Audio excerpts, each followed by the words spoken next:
Hello, Hey Boomer listeners. It is so good to be with you all again. I want to talk about change and transition and how uncomfortable that can be. I was certified in change leadership at Georgetown University back in 2001. And during that training, we talked a lot about management techniques and leadership techniques for managing change in organizations. But there was never any discussion about managing the change that people go through as they're moving from a full-time career to what we loosely refer to as retirement now. When I got certified as a life coach back in 2013, I did a lot of research on this because transition was the area that I was focusing on. And I found that there are different stages that people go through in this transition.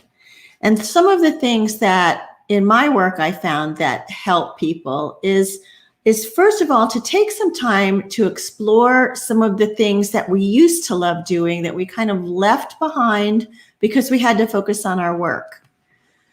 Other things that seem to help as people go through a change or a transition is maintaining those social connections, because we lose some of those social connections when we move from full-time work to whatever is next. And giving yourself some grace, because going through a transition can be very uncomfortable. There are basically 3 stages that we go through. The first stage is the ending, the loss of friends, the loss of our definition of who we are, the loss of what gave us meaning and purpose for getting up every day. And a lot of times as we're going through that stage of loss, we're feeling very disconnected, very unmoored, it really is the most uncomfortable stage. The next stage is where we spend time exploring, trying new things, seeing what fits, seeing what doesn't fit, deciding what we want to keep, what we want to let go of, and what we might want to add to our lives as we move into this next stage of life. And then there is the stage that we get to where we now have gotten comfortable. We've gotten our routine. We've gotten comfortable with what it is that we're adding, what we're letting go of, and we've designed that new stage of life. Our guest today, Dick Haiduck, spent some time interviewing over 75 people as they were transitioning through that life stage from full-time career to whatever is next. And he explored lots of different ways that people were approaching this. And then he wrote a book called Shifting Gears, where he put together 50 of the stories from these people that he interviewed. And so we'll talk to Dick about what he learned through his exploration with these people and how he is approaching retirement right now. I wanted to remind you, hey everybody, I wanted to remind you that in 2 days, the Boomers Thriving Summit is going live. It's June 30th from 4 to 5:30. Registration is still open, and for today and tomorrow, I have created a special discount code. It is called Last Minute. And you can enter Last Minute, capital L, capital M, into boomersthriving.eventbrite.com and get $30 off of the cost of your registration just for today and tomorrow. So if you've been hesitating, thinking about signing up, now is the time. And let your friends know too. We have some amazing speakers. We have a great program with lots of bonus materials. So I hope to see all of you there. It is being recorded. If for some reason you are not able to attend live, you can always watch the recording. You will have the link for that. And 10% of your registration fee goes to Meals on Wheels, and 10% of your registration fee goes to the Walk to End Alzheimer's. Hey Boomer is all about giving back, and making a difference. And that's what we'll be doing with this Boomers Thriving Summit. You know I love your questions and your comments, and I want to see you question Dick, tell him how much you're enjoying our conversation, and participate in this conversation. So let me bring him on and introduce you to him. Hi, Dick. Hi, Wendy. How are you? I'm terrific. How are you? I'm great. I'm so happy to be on your show, but I'm especially happy. Remember our first conversation? We were in the midst of moving. The only thing in the room was my internet connection and me sitting on the floor and you patiently interviewing me. And I will always remember that was the first time we met. I know. That was a pretty funny first meeting. I'm glad you are now settled in your house. We're pretty settled. My wife has done a spectacular job of it. Good. And I've helped some too, but I do the unskilled work. Well, let me introduce you to the people listening today, Dick. So Richard, as you see, Richard Dick Haiduck had a career in life sciences as an executive and a mentor, and he is now spending time as an active retiree. His days are filled with mentoring social entrepreneurs, regular biking, hiking, reading, family time, and as he mentioned, his recent relocation. He is now in Pacific Grove, California. Dick has found the shift to being an author a natural shift, and we'll learn why. Curiosity, learning new things, and listening carefully are transferable skills. His first book, Shifting Gears, 50 Baby Boomers Share Their Meaningful Journey in Retirement, is based on interviews with people over the age of 65 as they transition into a new lifestyle, facing new opportunities to reinvent themselves. Dick graduated from Miami University, got an MBA from Xavier University. He is happily married to his wife of 52 years and has 2 daughters and 4 grandsons. Sounds like a good life. It is a very good life. So I always like to start by letting our audience get to know you a little bit. So can you briefly give us your story and how you got to where you are today? Well, sure. And it fits nicely into the intro that you gave of kind of the stages that you go through your life. I was in the life sciences business all of my working career. Okay, there we go. And was CEO of a couple of startup biotech companies. And then the last 12 years, I was a consultant to startup biotech CEOs. And the premise there was, if I can keep you from making all the mistakes that I made, then this will be a helpful relationship.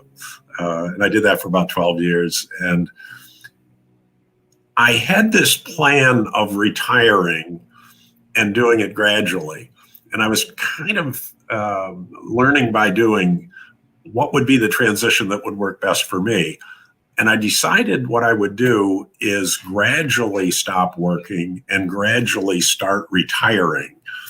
So each year I would do one less biotech client and I would add one new retirement activity or expand one new activity that I was involved in. So it took me about 5 years to retire. But during that time, I never had that sense of loss. I never lost purpose. I never lost things to do. I always had something to do when I got up in the morning, sometimes work, sometimes retirement.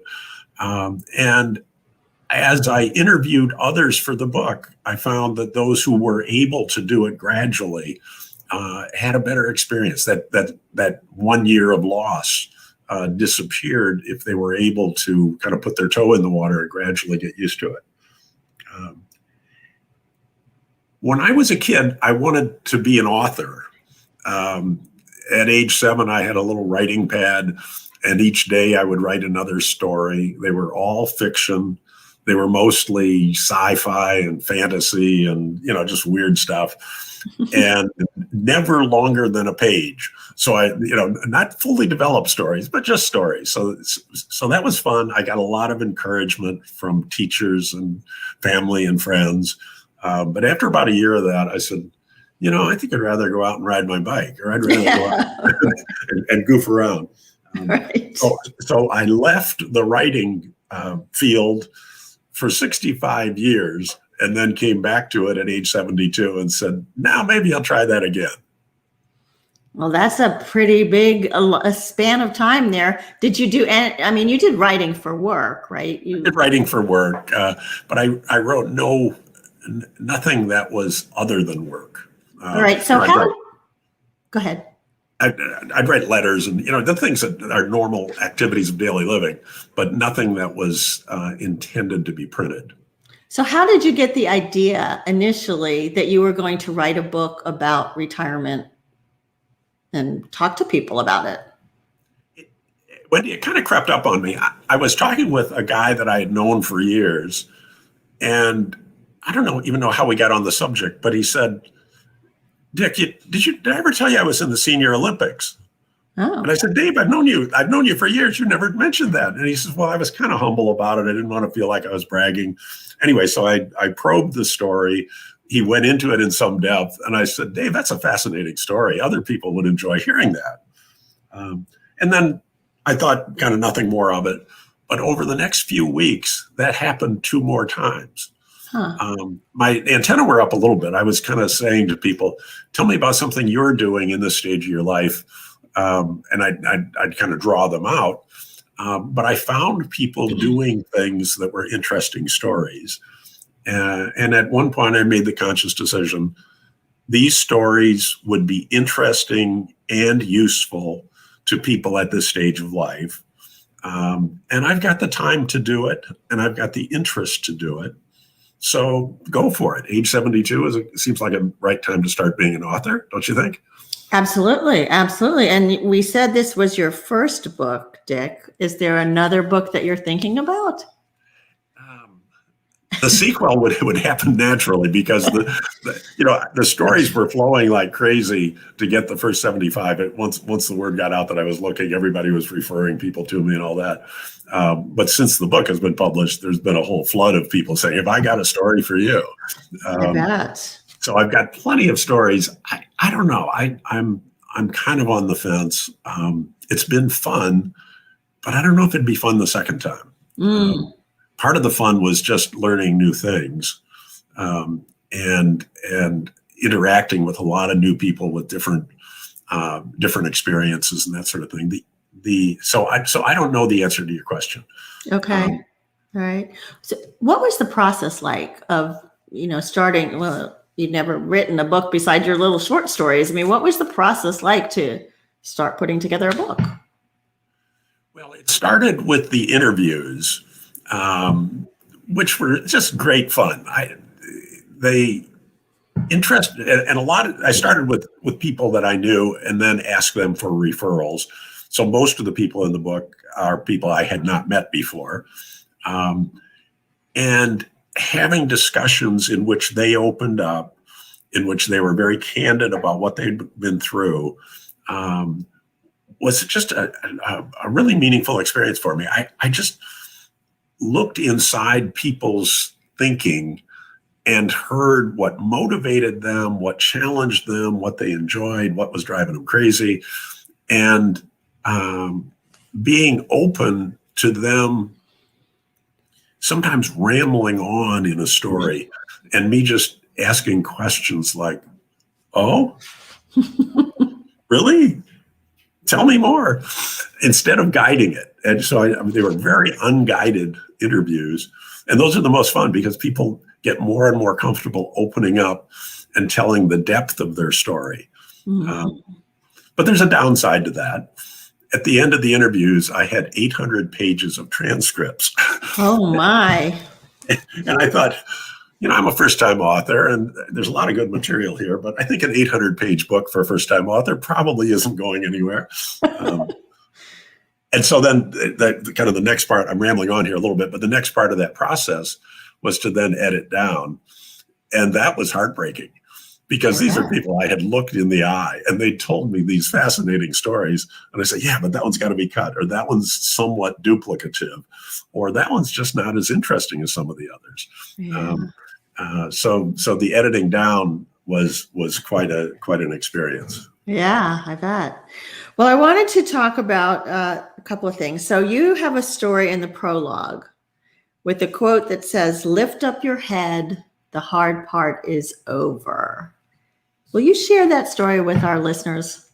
Yeah, glad to. That to me encapsulates the whole process of retirement and the transition. This is a guy who's a pretty deep thinker, and he wanted to just kind of get his head on straight as he entered his next stage of retirement. So he went to walk the Camino de Santiago, which is that long trek through Spain and France. And it's it's a place of contemplation. It's a place where people walk and think. And this guy is both a walker and a thinker, so it was perfect for him. And so he's going along on the trail, and he and his buddy, and they come to a difficult hill, the most difficult hill on the 500-mile walk. And they struggle, and it's difficult. They get to the top, and at the top of the hill is an outhouse, and a funny shaped outhouse, kind of an oval shaped outhouse. And written in French across the door was, "Lift up your head, the hard part is over." And so Rick said, "You're right, the hard part is over. We just made it up that very difficult hill." And then he thought about it a little bit, and he turned to his buddy and said, "No, that's not just this hill. We're through the hardest part of the climb. So we can lift up our head. The hard part is over, not just this hill, but this part of the climb." And then they talked a little bit further. And then he said, "No, it's way bigger than that. My life is at that stage. Lift up your head. The hard part is over. I've got everything that I'm looking for. I can now enjoy it. The hard part is over." And so it kind of set a tone for the book that, people go through the loss, they go through the transition, they go through the change.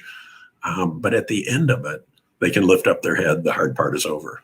I think that's a great quote because, and the hard part is not just, I think, it's like all of life, all the ups and downs we went through getting out of college and raising our kids and paying our bills and, all those things.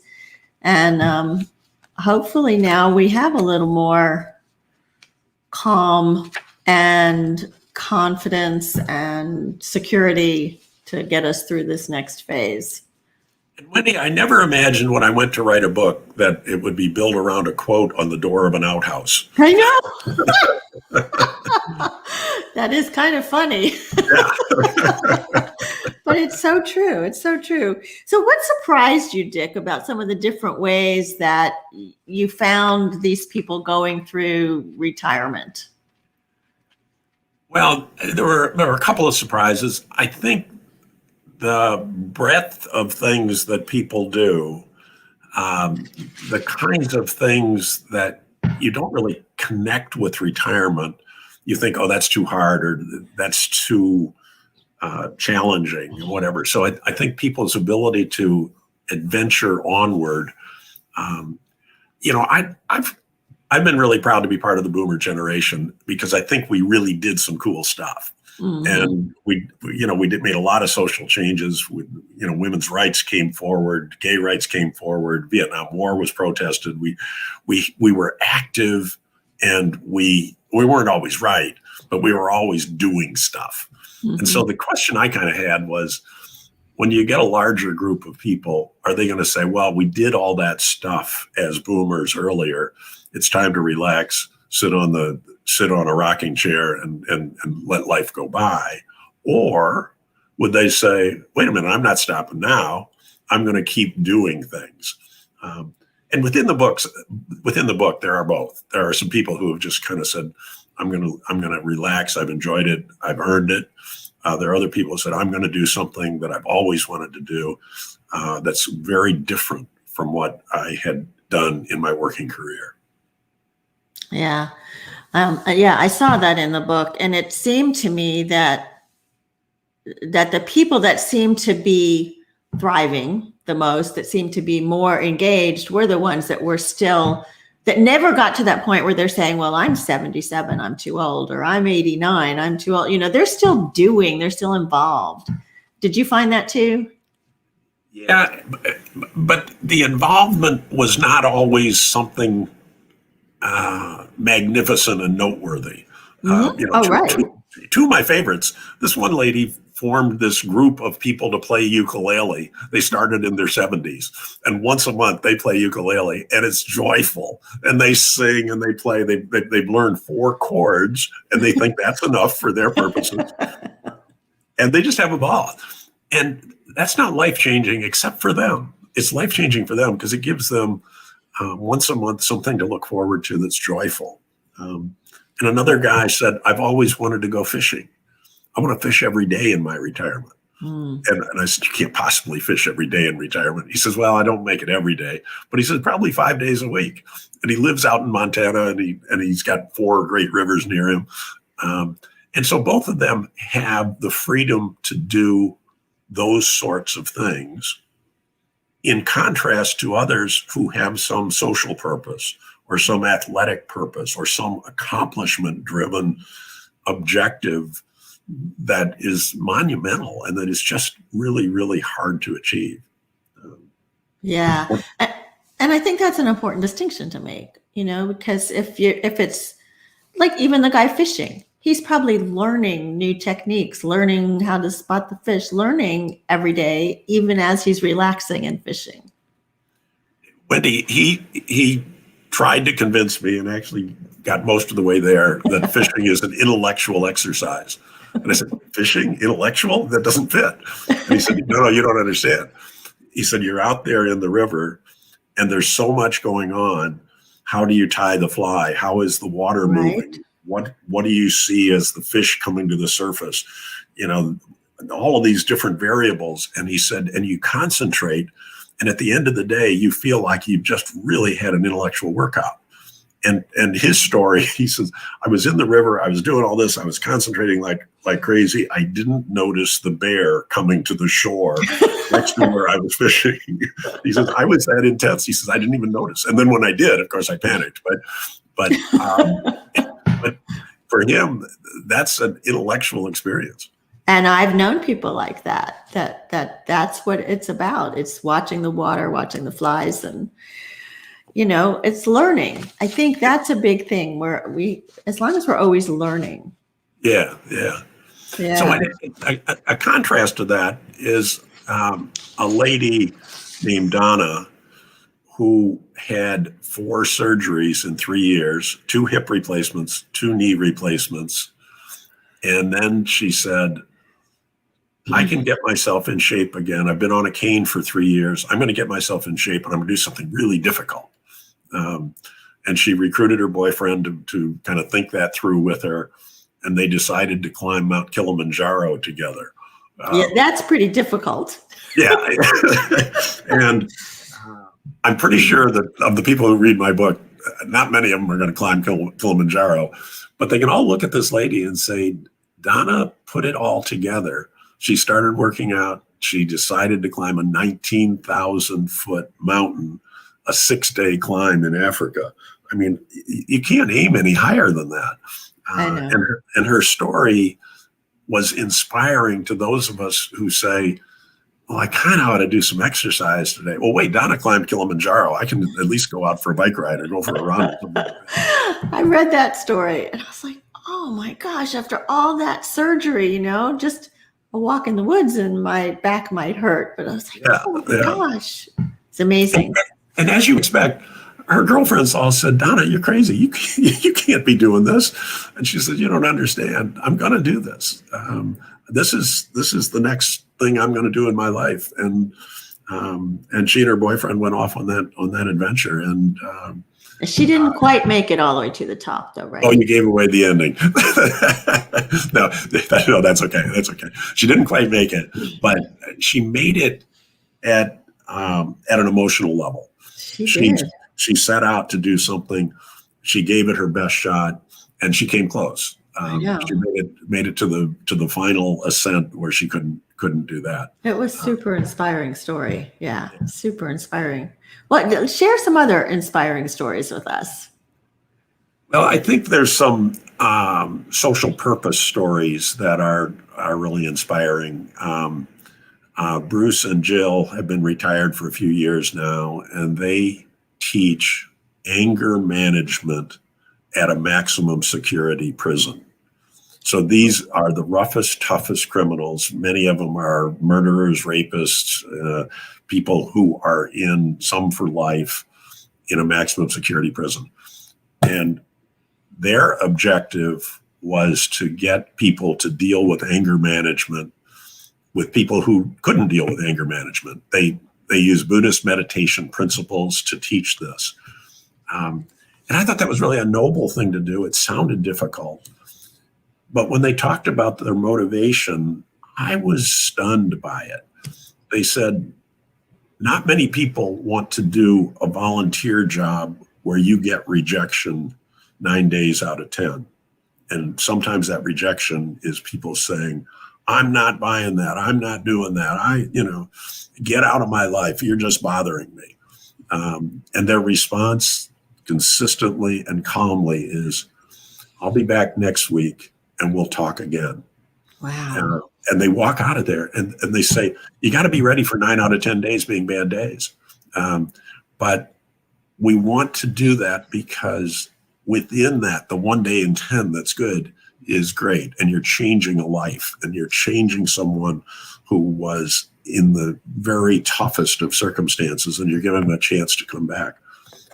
And their view was there were a lot of volunteer things they could do, but this was the one that they could do. They felt they had the temperament to do it.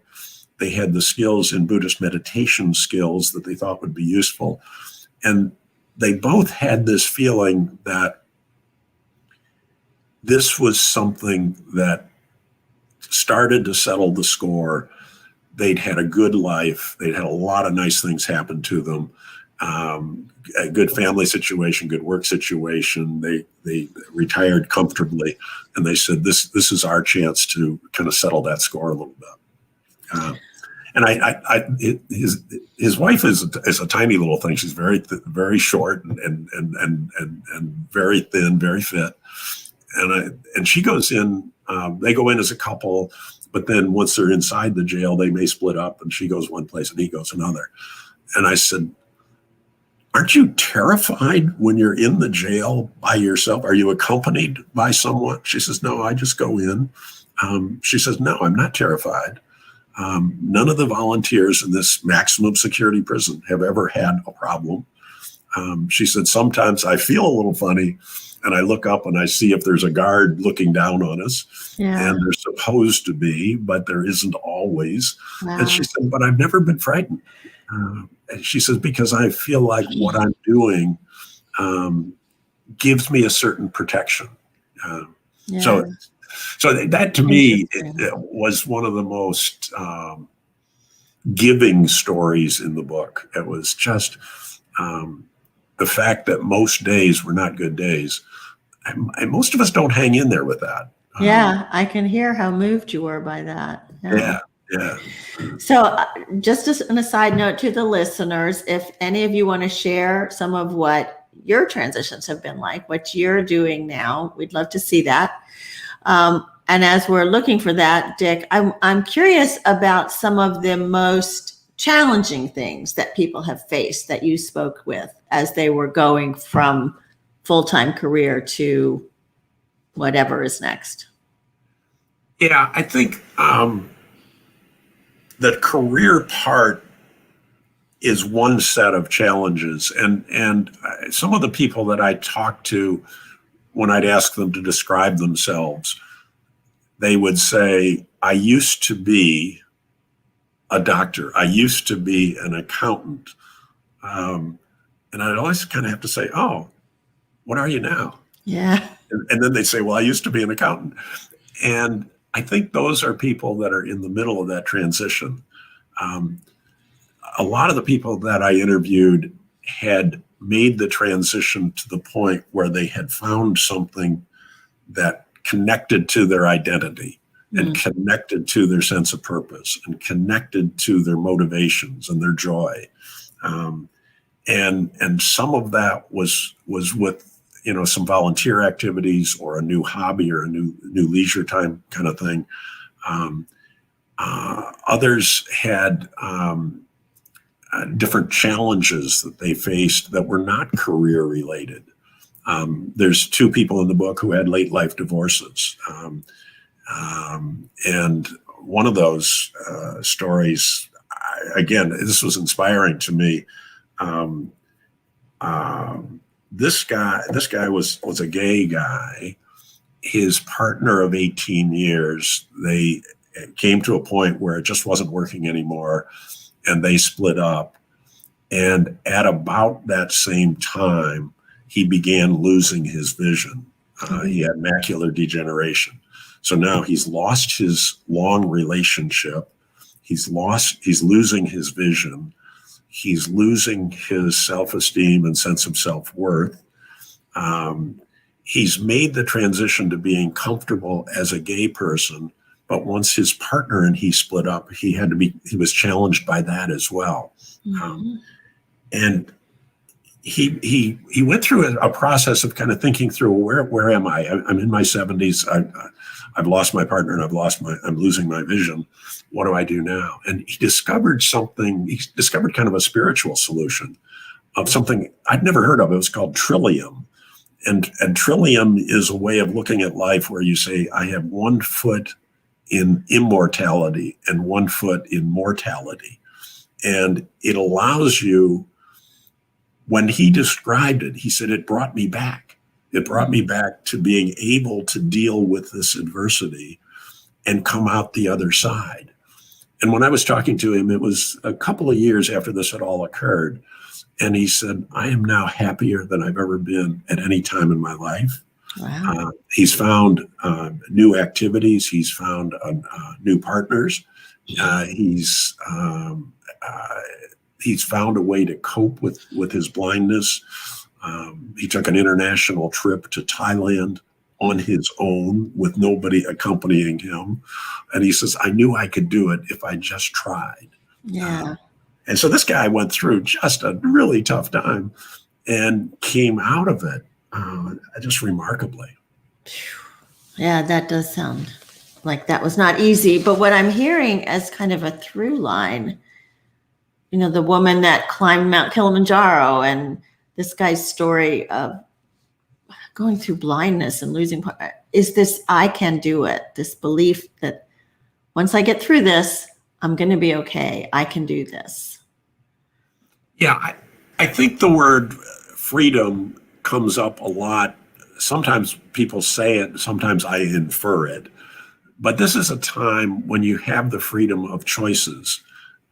You can try things, and you can fail at things. Failing is never easier than in retirement because the stakes are so low. You say, well, I'll go do this. I'll go try to do bike riding. And if you don't like it, then you don't do it anymore. Or I'll go volunteer at this organization. And if you don't like it, then you quit. And the people who have had the greatest outcomes, the most favorable outcomes, are those that know how to stop doing stuff. We all can try things, but I had a social media dialogue with some lady who was saying, I volunteered and they treat me like crap and they don't respect me and they're really mean to me.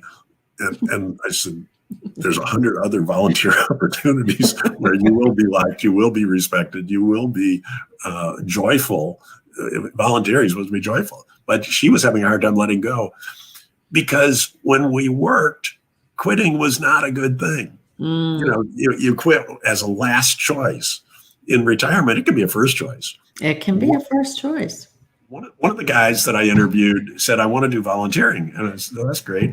How'd you go about it? He said, I couldn't figure out how to describe what I wanted, but I knew that I would know it when I got into it. So in fairly short succession, he went through 4 different volunteering opportunities until he found the one that was just perfect for him, that capitalized on his skill as a mentor. And he says, mentoring is what I really do best and enjoy the most. And any volunteering that I'm doing that isn't mentoring, I kind of came to the conclusion it wasn't going to be interesting. So the one he got to was one where he could be an active mentor. But his point was, I get to quit. If I don't like it, too bad, I'm moving on. And he always did it respectfully and courteously, and he never left anybody in the lurch. But he also said, this is my time. I've earned the right to do this. I've earned the right to do it my way and to get what I came for, get what I'm seeking. And that may be joy, that may be sense of purpose, that may be some sort of athletic accomplishment, but it's what you choose to be. And the people who had the most admirable retirements in the book are those that recognized that freedom and didn't let anything stop them. I think that's an important word, the freedom to make that choice. Yeah. So you divided the book into different sections, right? You have the ideal location, new kinds of work, leisure activity, giving back, inward experiences. How many of these have you personally gone through, and where do you think you are now? Let's start with ideal location. One of my buddies, we made a decision to leave our home of 18 years and move to a place near the ocean in Pacific Grove. And one of my very close friends said to me, Dick, are you moving because you wrote this book? And I said, what are you talking about? And then I paused for a second. I said, you may be onto something. I saw so many people doing something they'd always wanted to do. Then I looked in the mirror one day and said, what about us? And I talked to my wife and we said, we always wanted to be near the ocean. Why not? And so we made this decision to move. And then subconsciously, I think it actually was influenced by a lot of the great stories in the book. So that decision of where to live, a lot of people get stuck in their inertia and they say, well, I'm here because I've always been here. Or there may be some overwhelming reason for staying where they are. Family and friends is obviously a big one. But you have the freedom to choose. So I think that ideal location, I went through new kinds of work, leisure activity. Now that we're at the ocean, we went kayaking the other day, and that's going to be one of our new things. Oh, fun. And there's a great set of wildlife in the water here. The sea otters are literally right next to your kayak, and the seals and sea lions and all that. And they don't bother you? Well, they didn't when we were there. No, they don't. No. They're great photo opportunities too. Nice. Giving back, I'd say I was kind of already into that as I was winding down my retirement, and working with social entrepreneurs is something that I've always enjoyed doing. So I've expanded that and continuing that. And inward experiences, I've never been a religious or a particularly spiritual guy, but I think the interviews kind of opened my eyes in a way that was surprising to me. There was a group of ladies called Owls, and this was 5 ladies who had been girlfriends for 50 years, had worked at a school together, had done a lot of family things together. And the Owls decided to address this stage of life together. What does end of life mean for us? And in some ways that was spiritual. In other ways that was different social patterns, different relationships with their spouses, different ways in which things were playing out. And each month they have a different topic. And one of them takes the lead and walks them through that subject, and they just talk about it. Mm-hmm. And because they've been friends for 50 years, nothing's off limits. They can talk candidly and deal with things. And all of them had the same view. They said, after every session we do, I come away feeling better about this stage of life. Even though there are some unpleasant things we talk about and some pleasant things, we laugh together, we cry together, we think together, and deal with end of life kinds of things, including dying, but not predominantly dying. Mm-hmm. Well, so that opened my eyes to say, you know what, maybe I am not going to live forever. And that kind of came as a jolt to me. yeah, maybe not. But interesting that at this stage, it kind of allowed you to open yourself up to being a little more, call it spiritual or introspective or whatever. Right. Yeah. Yeah. Yeah.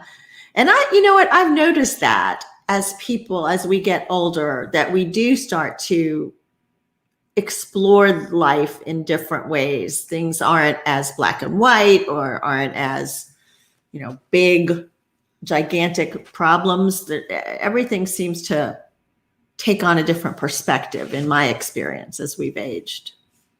Yeah.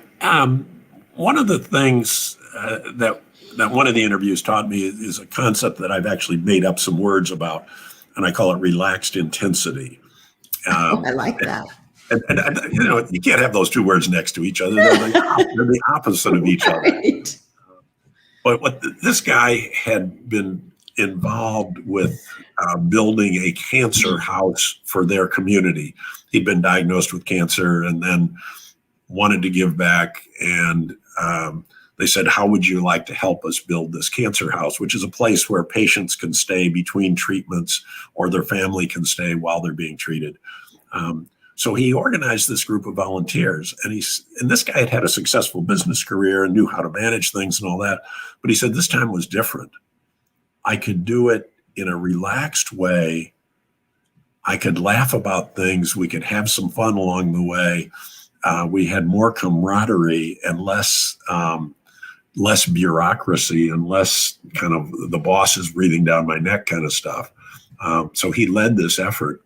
But he said he was more relaxed in that project, even though the project was incredibly important, both to the community and to him.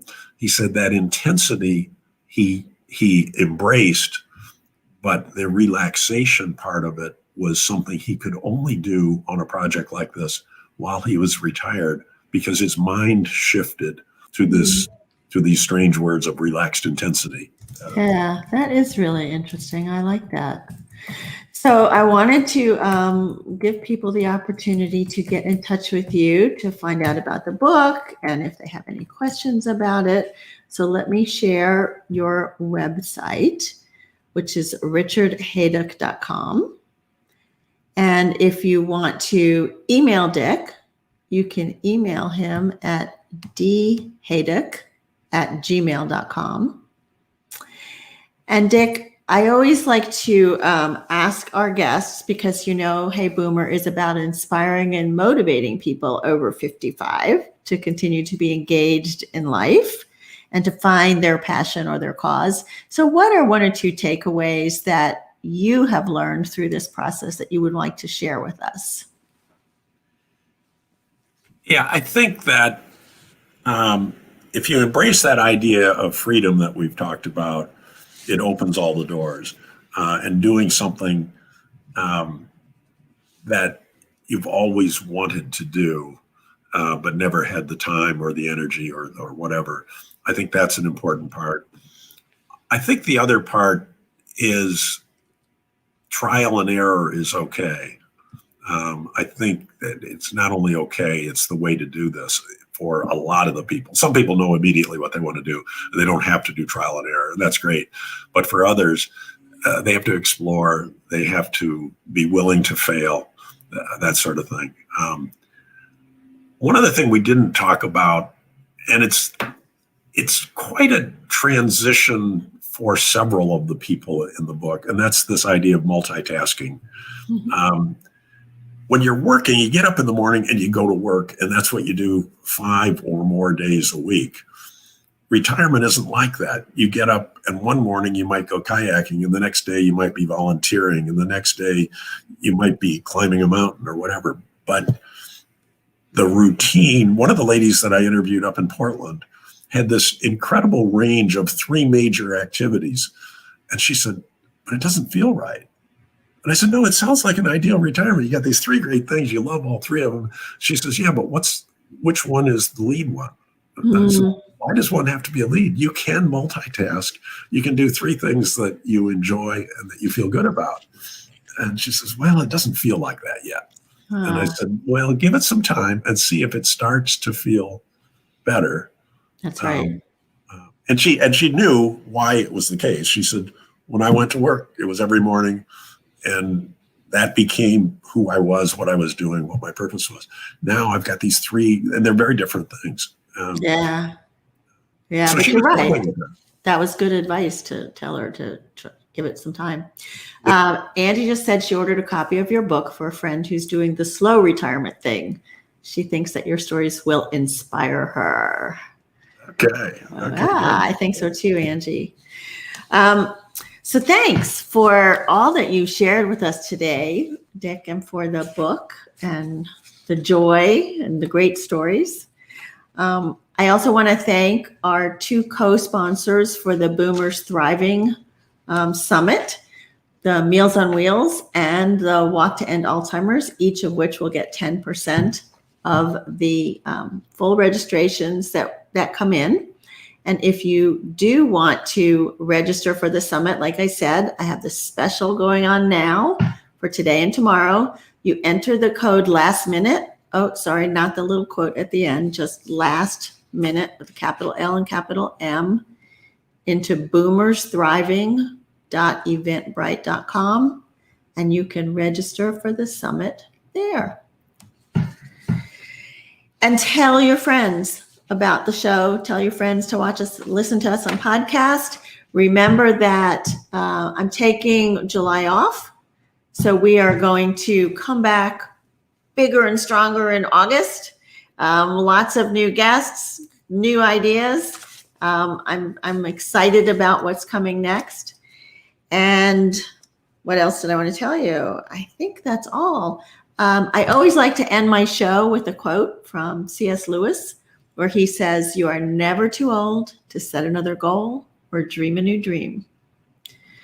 So I thank you all for joining us today. I know everybody is so busy, and I am so grateful that you chose to join us on Hey Boomer today. Thanks again, Dick.